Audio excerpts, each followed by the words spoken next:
Sejam bem-vindos. O assunto de hoje, a pedidos, é relacionamentos e karma.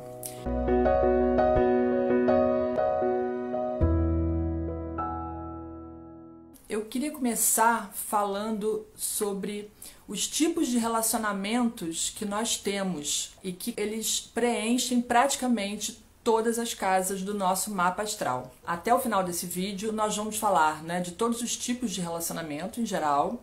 Depois eu vou entrar mais especificamente nos relacionamentos afetivos, porque esse é um tema que eu tenho percebido que as pessoas andam com uma certa inquietude em relação ao assunto. Várias pessoas têm me perguntado a respeito, ou têm me consultado a respeito do próprio mapa nesse assunto. E, na verdade, relacionamento é a base da nossa vida, né? Nós estamos no mundo para nos relacionar com todas as outras pessoas, tá? E depois nós vamos falar um pouco mais sobre karma e relacionamento, ou seja, karma de relacionamento, quando as pessoas têm karma de relacionamento para resgatar, e um pouquinho no final sobre relacionamentos kármicos. Aí você vai me dizer, nossa, mas não é tudo a mesma coisa? Não, não é tudo a mesma coisa. E eu vou falar assim bem especificamente de cada coisa para que fique claro qual é essa diferença de assunto, tá? Então vamos começar pelos tipos de relacionamento, né? O mapa astral ele é dividido em 12 casas astrológicas. Cada casa abarca uma série de assuntos, né? E a maioria deles se trata de relacionamentos. Então, por exemplo, na casa 3 do nosso mapa, a casa 3 reflete como que você se relaciona com os seus irmãos, com seus primos, com a sua vizinhança, com seus tios, com as professoras nas primeiras séries, né, da escola, digamos assim, no aprendizado que não é faculdade, né, digamos, no ensino básico. Como que você se relaciona com os coleguinhas da escola também, né, aí no caso, coleguinhas da escola, para quem já é adulto, como você se relacionou, como era o seu relacionamento com essas pessoas. A casa 4 reflete como você se relaciona com a sua família de origem, com a família onde você foi criado, tá? Então, os seus pais, os seus avós, essa família que te criou, está relacionado com a casa 4. E a casa 4 também reflete os progenitores, pai ou mãe, o que teve mais influência na sua vida, tá? E na casa 5 mostra como você se relaciona na fase de namoro, porque todo mundo acha que relacionamento é só casa 7. Casa 7 é quando já é um relacionamento sério, quando já é um casamento ou também uma sociedade. Mas enquanto você está namorando, né, aquela fase de paquera, de namoro, de início de relacionamento, isso é refletido pela casa 5 do seu mapa. E também a casa 5 fala de como você se relaciona com os seus filhos. A casa 6, como você se relaciona com as pessoas do seu trabalho, né, os colegas de trabalho ou também com seus funcionários, quando você tem funcionários. Se você é um empreendedor, por exemplo, os seus funcionários, eles estão lá localizados na casa 6. A casa 7 é a casa onde você se relaciona com o outro, aí já num relacionamento mais estável, mais longo, por isso é a casa do casamento e também das parcerias de trabalho, né, das sociedades, porque ali você compartilha, não é mais um e o outro, são os dois, né? Por isso que as sociedades empresariais, elas também, né, a sociedade que você faz com uma outra pessoa, o seu sócio, ele está na casa 7, né? Assim também com o seu médico, como é que você se relaciona com o seu médico, com o seu advogado, aquela pessoa com quem você tem algum tipo de relacionamento profissional também, né? Mas ao nível de um com o outro, né, de parceria. A casa 8 é o relacionamento de casal levado para a parte íntima, porque é o relacionamento sexual. A casa 10 é como você se relaciona no mundo, na sua profissão, com as pessoas que estão acima de você, com a hierarquia, né, com seu chefe, com o chefe de Estado, com as pessoas que governam e também com o seu grupo profissional. Então, por exemplo, se você é um médico, você faz parte de uma classe, né? Uma classe médica. Se você é um advogado, você faz parte da classe de advogados. Se você é fisioterapeuta, qualquer profissão tem uma classe. Essa classe também está localizada, né? Está representada pela sua casa 10. A casa 11 são os amigos. Enfim, sobrou muito pouca coisa fora dessas 12 casas que a gente não está falando de relacionamento. Por isso que relacionamento é uma parte muito importante da nossa vida, porque nós estamos nesse mundo para nos relacionar com as outras pessoas. E por quê? Porque o nosso aprendizado passa por esse relacionamento que a gente tem com as outras pessoas. Cada pessoa que entra na sua vida, ela entra com o propósito de te ensinar alguma coisa. Você tem uma lição a aprender com aquela pessoa. E aí é assim, aquelas pessoas que entram e saem da nossa vida de uma forma mais rápida, você tinha alguma coisa específica para aprender com aquela pessoa, ou talvez para ensinar também, não é? É uma via de mão dupla. A gente aprende e a gente ensina. Então, duas pessoas, quando são colocadas juntas, elas estão ali para uma ensinar a outra. E isso em qualquer área da vida, tá? Em qualquer área dessas todas que eu falei até agora, né? Já as pessoas que ficam na nossa vida por um longo prazo, né? E aí pode ser um relacionamento afetivo ou não, pode ser um relacionamento de trabalho, uma parceria de trabalho. Com essas, nós temos mais coisas para aprender, mais coisas para ensinar. Então, é um aprendizado em vários níveis, possivelmente em vários níveis. Como relacionamento faz parte do nosso aprendizado de vida, nós estamos aqui nesse mundo para aprender, né? Cada encarnação nossa é uma nova etapa da escola que a gente veio aqui aprender. Então, esses relacionamentos, eles estão na nossa vida para que a gente aprenda alguma coisa com as outras pessoas e ensine também, né? É uma via de mão dupla. Só que, o que acontece? Os relacionamentos nem sempre são fáceis. Com algumas pessoas a gente tem uma super empatia, a gente tem uma super conexão e a gente tem um relacionamento, né? É super fácil, que uma pessoa ajuda a outra de boa. Então, esse tipo de relacionamento, que não é a coisa mais normal do mundo, né? Com essas pessoas, nós provavelmente nos comprometemos a fazer essa parceria para um ajudar o outro a crescer. Então, dificilmente a gente cria um karma nesse relacionamento onde tudo está correndo bem, onde as pessoas se dão super bem. Elas provavelmente têm uma programação para seguirem juntas, para irem adiante, para uma ajudar a outra a resgatar outros karmas, não é? Outras histórias. O problema não é entre essas pessoas.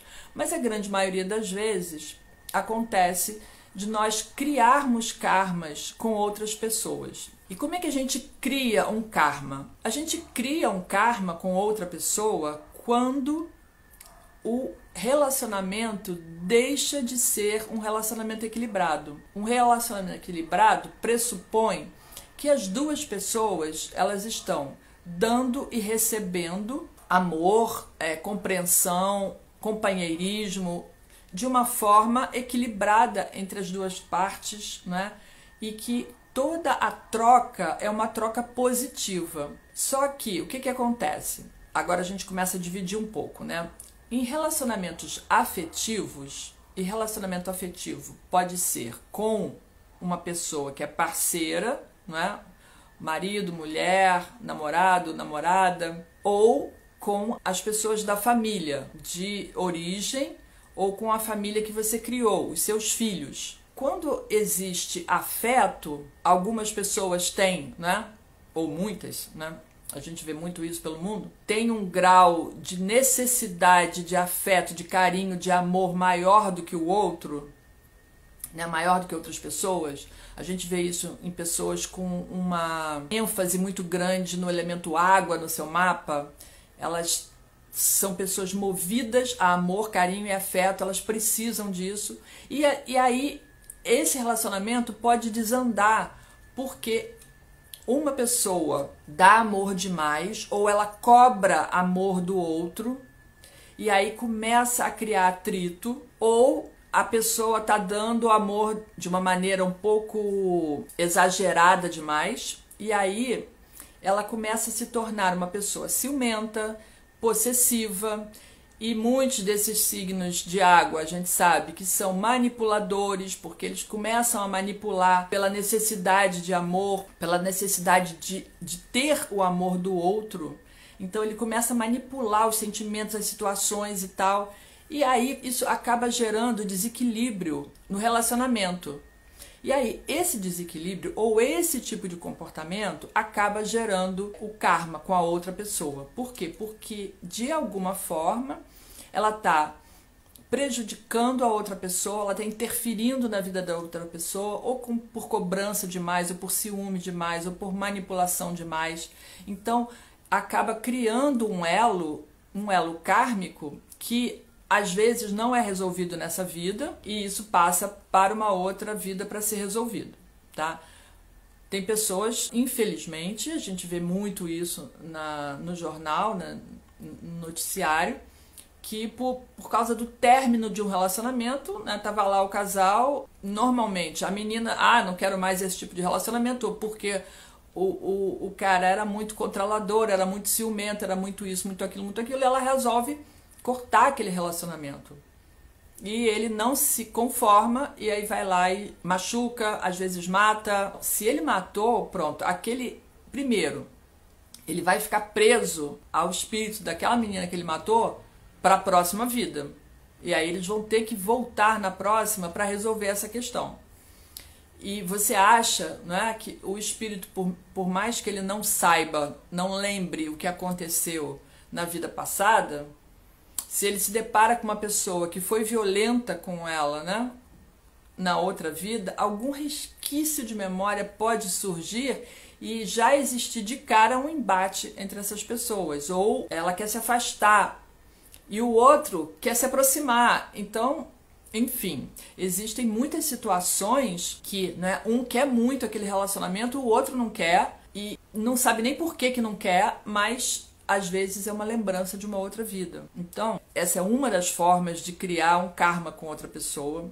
E existem inúmeras. Você tratar mal a pessoa, e aí pode ser em qualquer tipo de relacionamento, em qualquer nível de relacionamento, seja de trabalho, seja de pais e filhos, seja de namorados, de amantes, ou de casado, de haver um excesso de autoritarismo ou um excesso de controle, inúmeras formas de uma pessoa machucar a outra e que acaba gerando o karma, não é?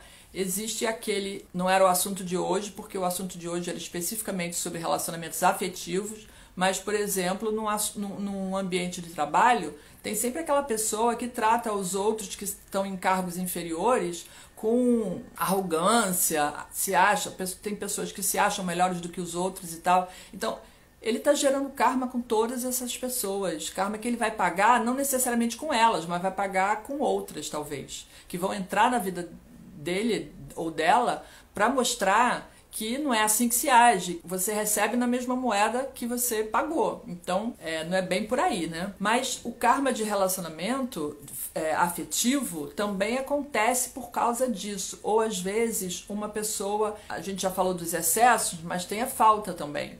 Tá no relacionamento, mas age como se não quisesse estar ali.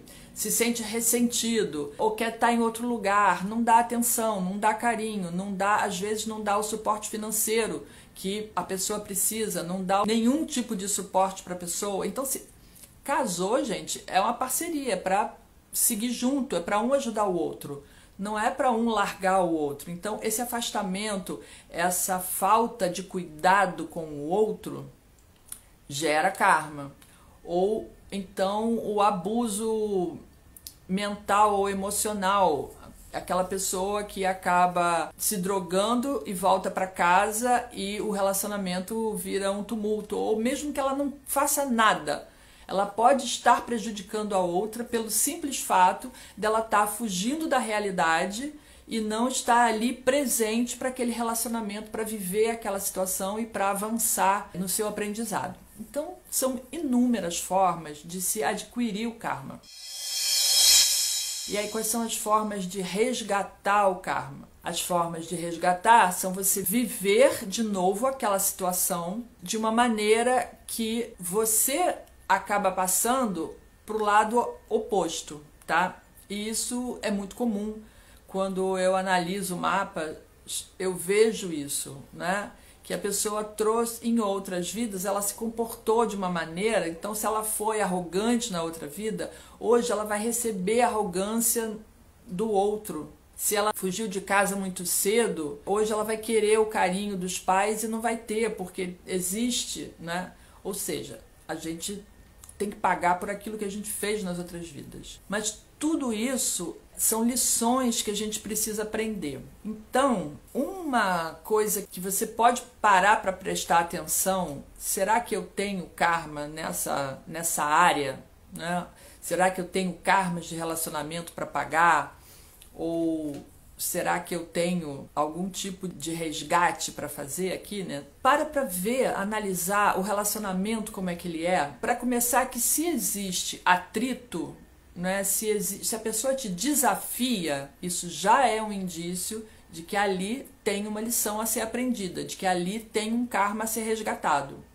E às vezes não foi nem com essa pessoa especificamente, tá? Essa pessoa foi colocada na sua vida para te ensinar uma coisa que você não aprendeu nas vidas passadas, ou que não aprendeu até hoje. Mas todo mundo já deve ter ouvido, né, uma frase que diz que quando o aluno está pronto, o mestre aparece, ou algo parecido, né? É assim, quando você está pronto para aprender uma determinada lição, você vai atrair para a sua vida uma pessoa, ou mais de uma pessoa, que vai te colocar na situação de aprender exatamente aquela lição que você precisa aprender. Então, as pessoas são colocadas na nossa vida na hora exata, no momento exato em que a gente está pronto para aprender aquela situação. É só que assim, a gente só se toca de que aquilo era um karma que tinha que ser resgatado depois que a situação já se desenvolveu, já se desenrolou e já terminou. Aí que normalmente a gente cai em si e diz, nossa, aquilo ali era um karma que eu tinha que pagar. E paguei.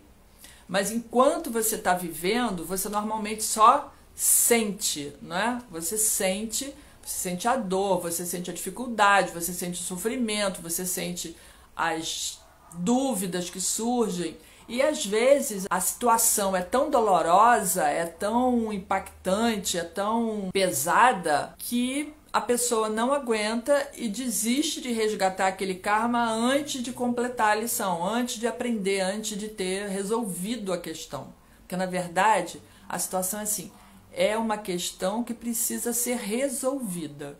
Quando ela é resolvida, o karma é resgatado. Outro dia alguém me fez essa pergunta, ela me perguntou quando é que a gente resgata um karma, como é que a gente sabe que um karma está resgatado? É quando aquela situação foi resolvida, quando você percebeu assim, nossa, resolvi, né?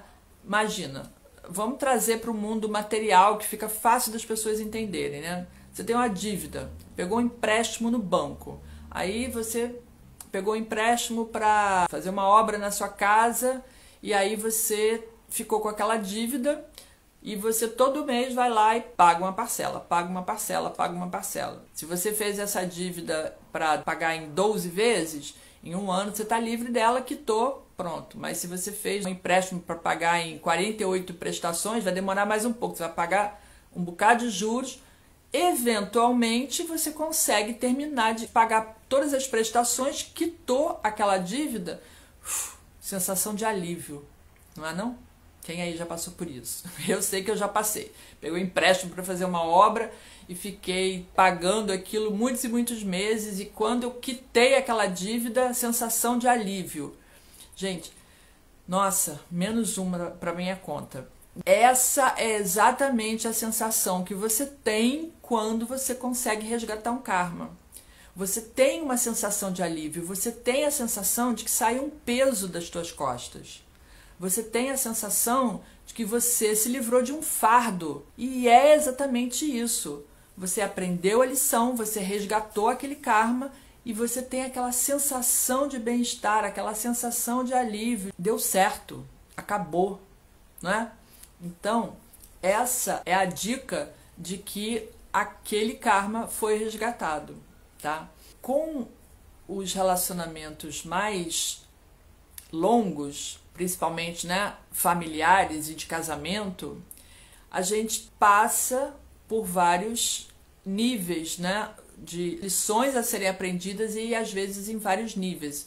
Nível material, nível emocional, nível mental. A gente passa por vários estágios, às vezes são muitas lições a serem aprendidas e por isso o casamento ou o relacionamento tem que durar muitos anos. Porque, vamos e venhamos, né? Se a gente conseguisse resolver todos os nossos problemas super rapidinho, a nossa vida poderia ter 20 ou 30 anos, depois a gente, resolve tudo, agora posso desencarnar e voltar para o mundo espiritual e ficar lá de boa novamente. Tirar férias de novo no mundo espiritual, enquanto que aqui a gente está só pagando dívidas. As lições, normalmente, elas levam um bocado de tempo para a gente conseguir aprender, e os karmas a mesma coisa. A gente leva muito tempo para resgatar um karma e às vezes não conseguimos em uma única encarnação, né?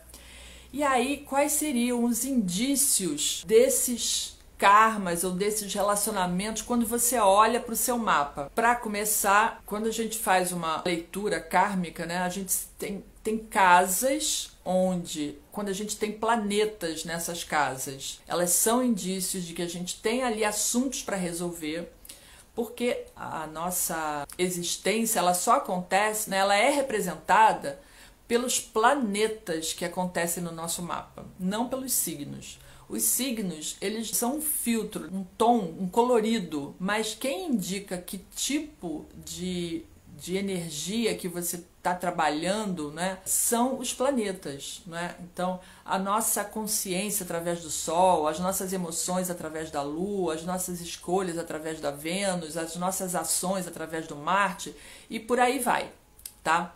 Então, são os planetas que indicam as áreas da vida que a gente precisa trabalhar e as energias que a gente precisa usar através dos signos. Então, como que a gente vai trabalhar essas energias são indicadas pelos signos, mas os planetas são a parte vital do nosso mapa.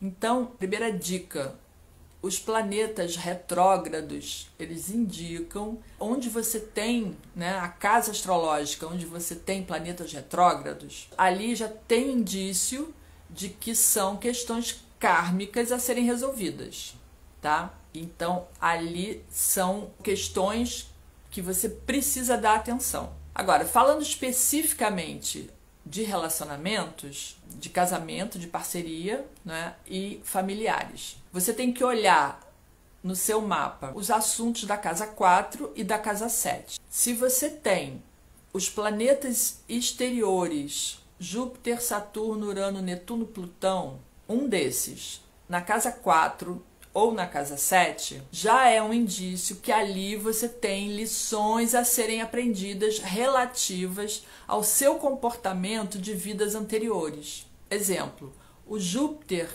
na casa 4, quem estuda astrologia tradicional vai dizer, o Júpiter na casa 4, o Júpiter é sempre o que eles chamam de grande benéfico, ele traz proteção. Sim, ele é tudo isso, mas ele também indica que você pode ter, em outras vidas, sido uma pessoa um pouco arrogante, que ultrapassou limites, principalmente os limites da liberdade, nos assuntos relacionados àquelas duas casas. Então, se está na casa 4, isso se relaciona com a sua família de origem. Se está na casa 7, significa que você foi uma pessoa que extrapolou os limites no relacionamento afetivo, no relacionamento a dois, no casamento, tá? E isso pode indicar pulada de cerca, que teve muitos amantes, que foi uma pessoa que se casou por interesse em outras vidas. E a pessoa tem que tomar cuidado para não repetir o mesmo padrão nessa vida. A tendência é que repita. Se a pessoa não se policiar, ela pode repetir esse mesmo padrão. E aí gerar novos karmas para pagar em outras vidas. Ou às vezes, né, do jeito que as coisas estão aceleradas nesse mundo, pode pagar nessa vida mesmo. Se o planeta estiver retrógrado, aí piorou. Aí sim indica que é uma questão kármica mesmo e que você vai ter que resgatar esse tipo de coisa nessa vida. Então, um Júpiter retrógrado, por exemplo, na casa 7, pode indicar que você se case com pessoas que ajam dessa maneira, que sejam puladores de cerca, que tenham muitos amantes, que seja uma pessoa que não se comprometa com o casamento, enfim. Se for um Saturno, por exemplo, na casa 7, ele traz um padrão de casamento estável. Todo planeta, assim como todo signo, tem a sua vibração positiva e a sua vibração negativa. Na vibração positiva, a leitura do Saturno na casa 7, você consegue um relacionamento estável, um relacionamento estruturado, com tudo dentro do esquema. No entanto, pode não ser um relacionamento muito amoroso.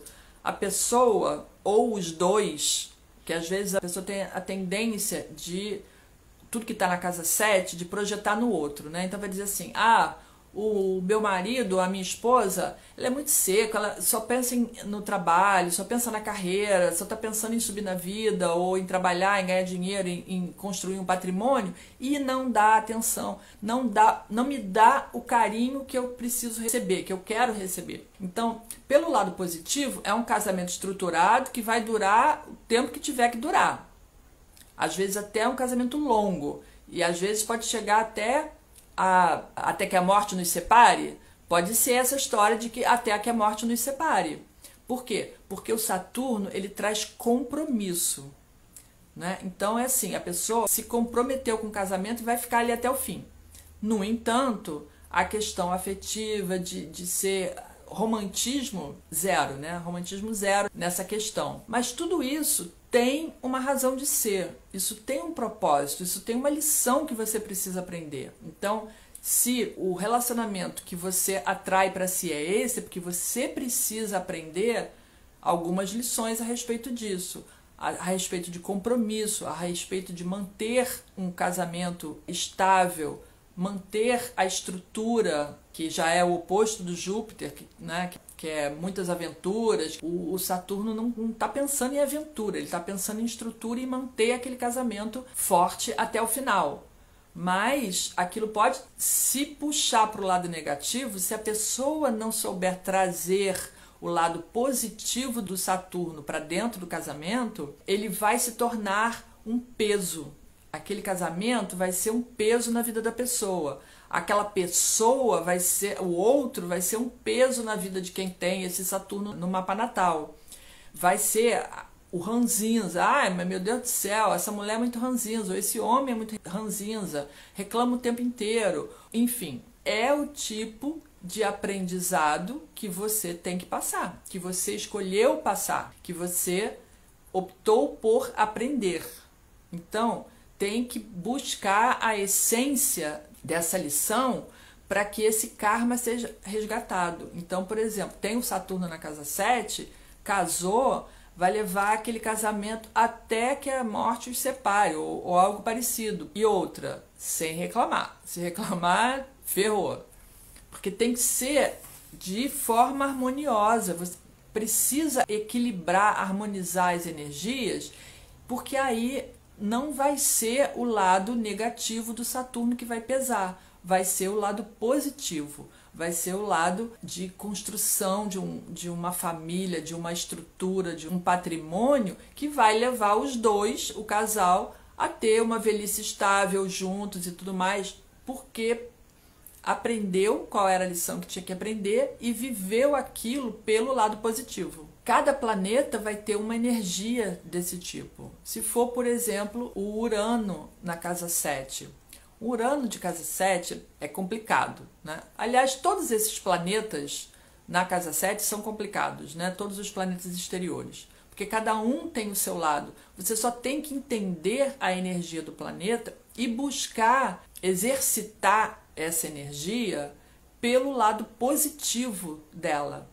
Porque o Urano, da mesma forma, né, ele vai ser aquele que não quer compromisso, que não quer ficar naquela rotina do dia a dia, é uma coisa que o uraniano abomina, né? Então, o Urano ali vai querer novidade, vai querer uma coisa diferente. Então, Se esse relacionamento não tiver essa coisa do tá sempre com uma novidade, com uma coisa diferente, vai cair no abandono, porque o Urano, ele se desinteressa, né? É uma característica aquariana, se desinteressa muito facilmente das coisas, muito rapidamente. Então precisa ter uma velocidade muito grande, né? De mudança, de troca, de tal. Então é assim, um relacionamento para dar certo ou para durar, digamos assim, não pode ter cobrança, não pode ter aquela pessoa grudada no pé do outro, tem que ter liberdade, deixar o outro fazer aquilo que ele gosta,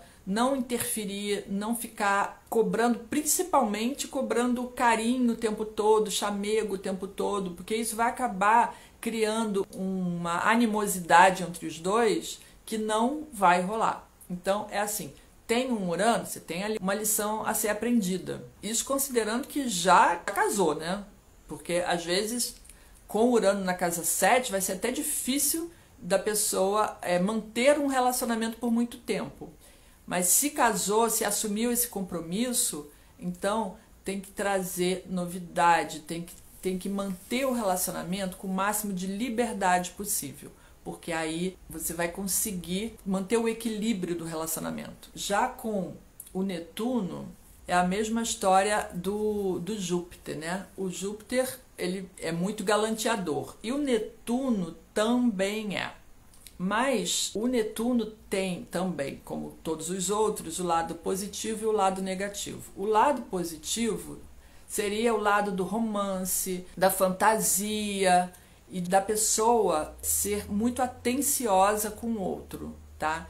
Tem uma coisa no Netuno que as pessoas, né, com esse posicionamento, ela tem uma questão de um cuidar do outro, aquela mesma promessa do casamento, na saúde, na doença, tem muita questão de cuidar do outro na doença, de amparar o outro por causa da generosidade do Netuno. Mas tem uma questão de romance também envolvido, então achar o equilíbrio entre, né, o romance, a fantasia, né, aquele jantar à luz de velas e tudo mais, e a fuga, porque o Netuno também tem uma certa tendência à fuga, né? E aí vai fugir para o outro não fugir, né, pela fantasia, não fugir pelas drogas, pelo álcool. Tem que trazer a fantasia para dentro do relacionamento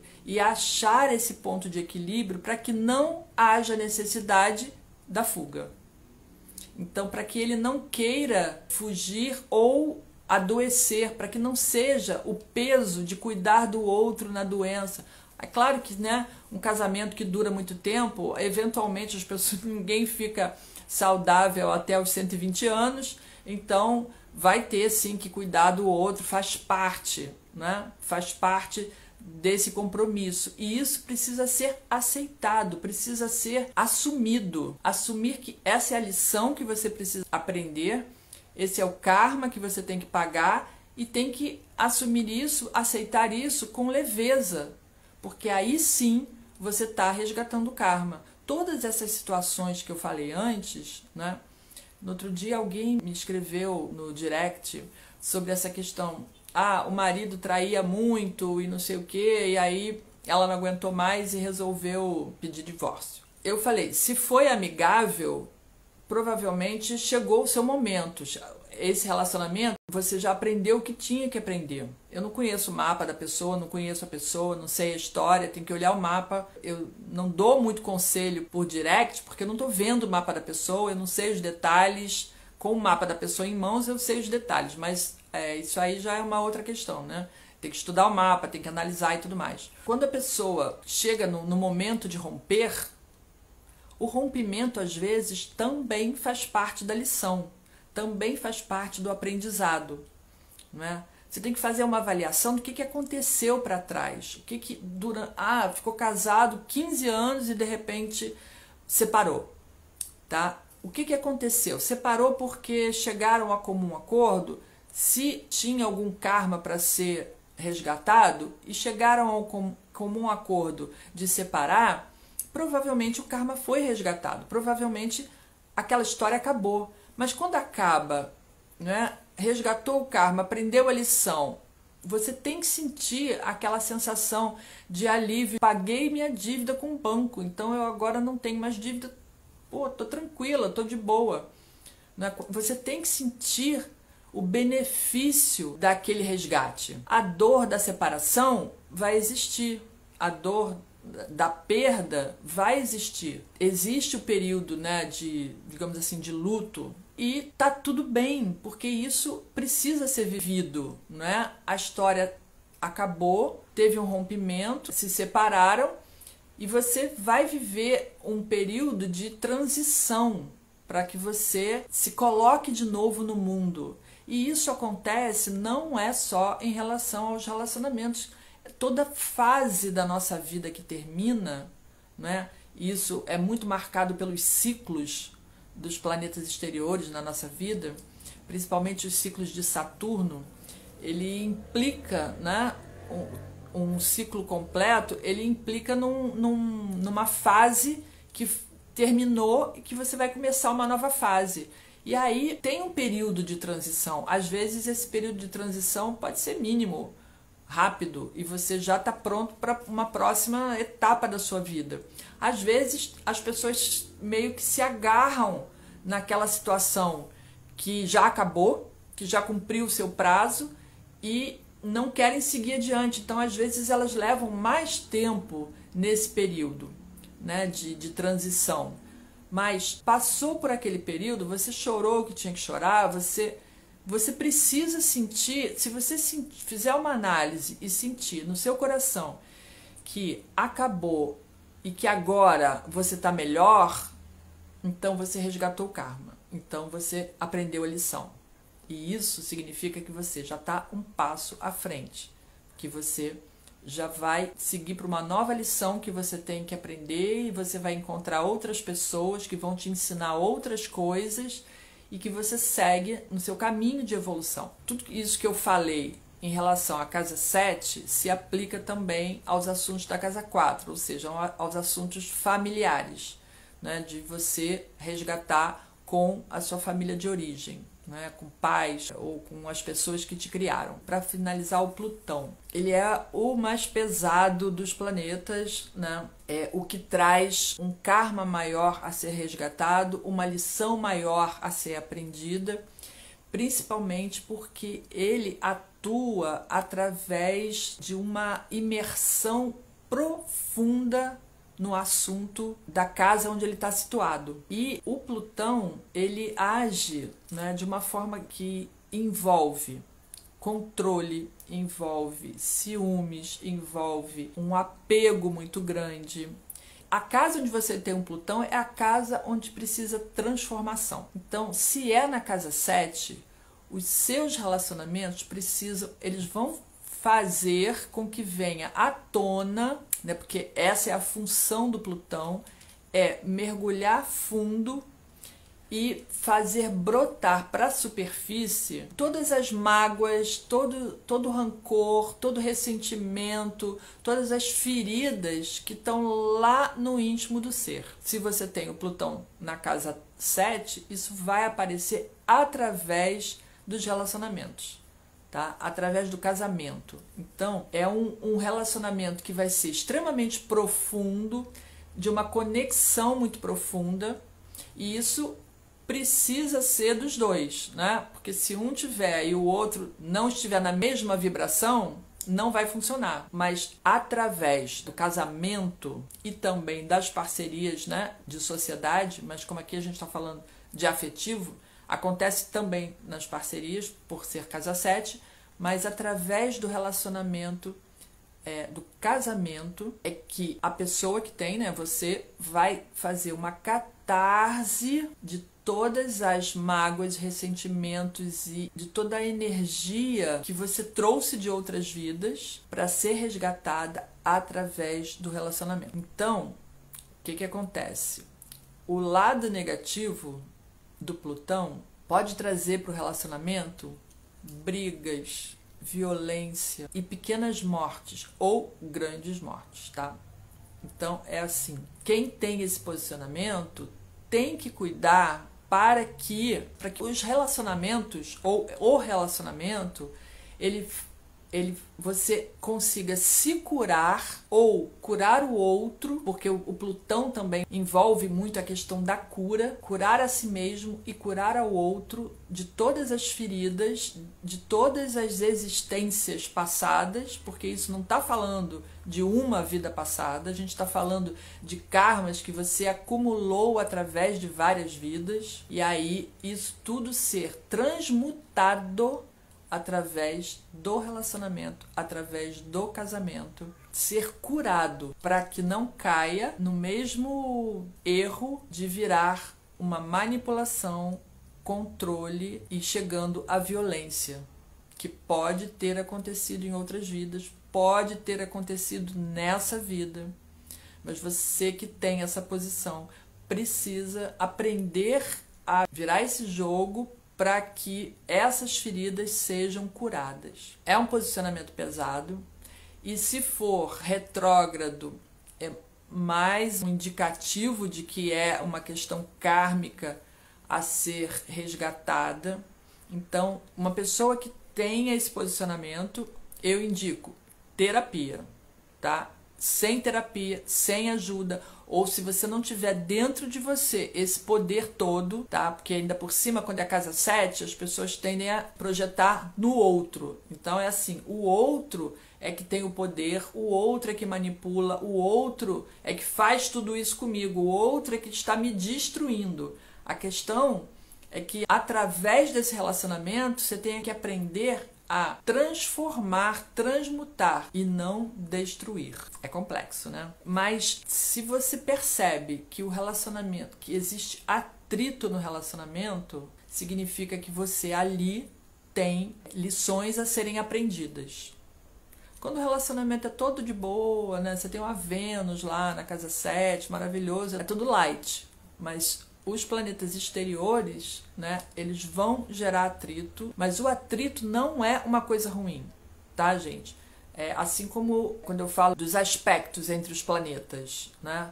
Os aspectos tensos, né, a oposição, a quadratura e, em muitos casos, a conjunção também, eles são através desses aspectos que nós nos sentimos chacoalhados e obrigados a fazer alguma coisa, tomar uma atitude, e isso é que nos leva para frente. Porque quando você está paradão, sentado, sem fazer nada, sem tomar uma atitude, né, e a vida está só seguindo o curso, você não está aprendendo nada, você não está provavelmente evoluindo. Mas quando você tem desafios, você é obrigado a se mexer, você é obrigado a fazer alguma coisa. E aí é nessa situação que você realmente aprende alguma coisa, que você segue adiante e que você consegue evoluir.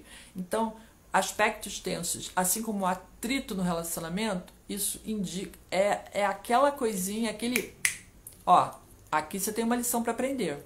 Então fica ligado, porque aqui você precisa ter uma lição para aprender e às vezes um karma para resgatar.